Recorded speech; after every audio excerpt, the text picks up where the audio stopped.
बांके बिहारी जी प्रकट हुए हैं निधिवन से। निधिवन, आज हम लोग निधिवन भी जाएंगे जहां भगवान रासलीला करते हैं। निधिवन में 9 बजे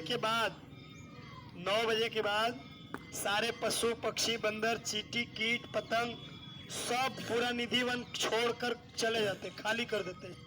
ये चमत्कार है। रात्रि को भगवान राधा कृष्ण निधिवन में रासलीला करते हैं गोपियों के संग। अगल बगल के जिनके मकान हैं उनको सुनाई देता है पायल की आवाज, बांसुरी की आवाज। और कुछ ऐसे भक्त हैं जिनको दर्शन भी होता है, जिसका हृदय पूरा शुद्ध है, जिसके हृदय में छल कपट, झूठ नहीं बोलना, नशा नहीं करना, जुआ नहीं खेलना, मांस नहीं खाना, ब्रह्म मुहूर्त में जगना, साधु संतों की सेवा करना, किसी की निंदा नहीं करना, जिसका हृदय शुद्ध है, ऐसे शुद्ध लोगों को भगवान यहाँ दर्शन भी देते हैं, साक्षात राधा कृष्ण। तो निधिवन में कई ऐसे संत हैं जिन्होंने भगवान का दर्शन किया है। तो एक संत हुए निधिवन के, जिनका नाम था स्वामी हरिदास। क्या नाम था? ओ माधव, उनसे पूछिए क्या नाम था जो आंख झपका रहे, क्या नाम था? सो गए तो भूल गए? क्या नाम था संत का? नींद लग गई तो अब तो सब गया काम से। निधिवन के मुख्य संत है हमारे स्वामी हरिदास जी। तानसेन के गुरु थे वो। जब वो भजन गाते थे तो राधा कृष्ण प्रकट होकर उनके एक जगह पे राधा रानी, एक जगह पे कृष्ण बैठ के भजन सुनते थे। हम लोग भजन गाएंगे तो इतने लोग इकट्ठे सब भाग जाएंगे, क्योंकि हमारे अंदर न प्रेम है, न भाव है, न सुर है, न ताल है ना।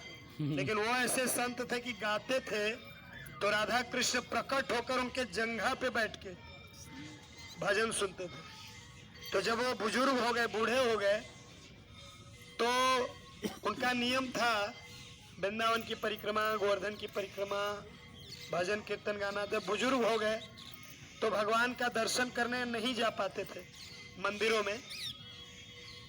तो भगवान के जो भक्त थे उनके लिए, अपने भक्त के लिए भगवान मूर्ति रूप में निधिवन से 2 मूर्तियां प्रकट हो गई, एक कृष्ण की, एक राधा की। किसी कारीगर ने नहीं बनाया, जमीन में से, निधिवन में से। और भगवान ने कहा कि आप हमारी सेवा पूजा करो, आपको दूर मंदिर जाने की जरूरत नहीं है। तो स्वामी हरिदास जी ने कहा आप दोनों का मैं सेवा नहीं कर पाऊंगा, आप दोनों एक में हो जाइए। तो राधा और कृष्ण दोनों मिलके एक हो गए, और वही कहलाए बांके बिहारी। बोलिए बांके बिहारी लाल की जय। हर मंदिरों में राधा कृष्ण 2 दिखेंगे, लेकिन बांके बिहारी में खाली एक ही प्रतिमा है, क्योंकि वो एक नहीं है, 2 है, एक ही में समा गए स्वामी हरिदास जी के कहने से। और उनका मंदिर बांके बिहारी जी का बन गया निधिवन से थोड़ी बगल में, कुछ दूरी पे, आधा किलोमीटर की दूरी पे।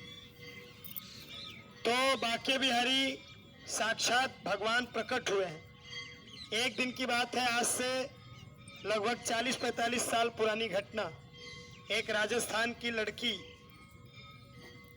20-22 साल की लड़की, बहुत प्रेमी थी, दर्शन करने आई और एकटक बांके बिहारी जी को देखने लगी, आंखों में आंखें डालकर देखने लगी। और जब वो चली तो बांके बिहारी जी की मूर्ति चल दी मंदिर में से निकल। देखिए कितना कितना चमत्कारी है भगवान। मूर्ति चल दी सीधा।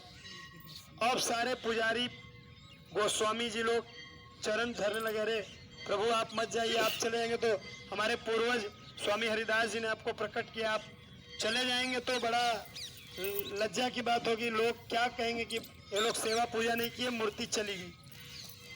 बहुत हाथ पैर जोड़े तो भगवान रुक गए, बोले अगर आज के बाद कोई भी मेरा भक्त मुझे लगातार देख लिया एकटक तो मैं चल दूंगा, उसके घर जाऊंगा, वहीं बस जाऊंगा, वहीं मेरा मंदिर बन जाएगा।